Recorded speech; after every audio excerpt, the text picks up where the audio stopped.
হয়েছে?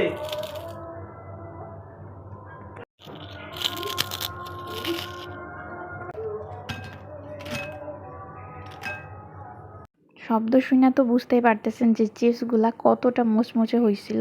এইটা বানানো এত পরিমাণে সহজ, আপনারা যদি রেসিপি না দেখেন তাহলে কিন্তু বুঝতে পারবেন না। এখানে একদম নগদ কাঁচা আলু দিয়ে আমি চিপসটা বানাবো। এই চিপসটার ভিডিওটা মানে ছোট করে রিল ছাড়ার পরে দেখলাম অনেকেই রেসিপি চাইতেছেন, তো আমি আপনাদের সাথে শেয়ার করে দিলাম। আলুগুলার একদম পাতলা করে কাইটা নিব, তারপর গরম পানিতে দিয়ে দিছি, একদম বলক পাড়া গরম পানিতে 2 মিনিটের মতো রাখবো, বেশি রাখবো না। সামান্য পরিমাণে লবণ দিয়ে দিচ্ছি। এখন হয়েছে উঠাই নিব, প্লেটে উঠাই নিয়ে 5 মিনিটের মতো ঠান্ডা করে নিচ্ছি। দেখতেই পারতেছেন আলুটা কতটা পাতলা করে কাটছি। এখন দিয়ে দিব কিছুটা চাট মশলা আর লাল মরিচের গুঁড়া। মরিচের গুঁড়াটা দিলে হবে কি একটু ঝাল ঝাল হবে।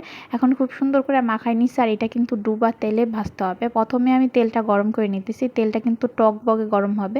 দেখতেই পারতেছেন দেওয়ার সাথে কি যে পরিমাণে ধোঁয়া উঠছে, মানে এইরকম টকবগে গরম তেলের ভিতর ছাইড়া দিবেন। তেলটা যাতে কোনো মতেই ঠান্ডা না হয়, আর অনবরত লাড়তে হবে, মানে নাড়াচাড়া দিতেই থাকতে হবে যাতে নিচ থেকে না লাইগা যায়। তো এইভাবে উল্টায় পাল্টায় একদম লালচে বাদামি করে ভাইজা নিলেই হয়ে যাবে।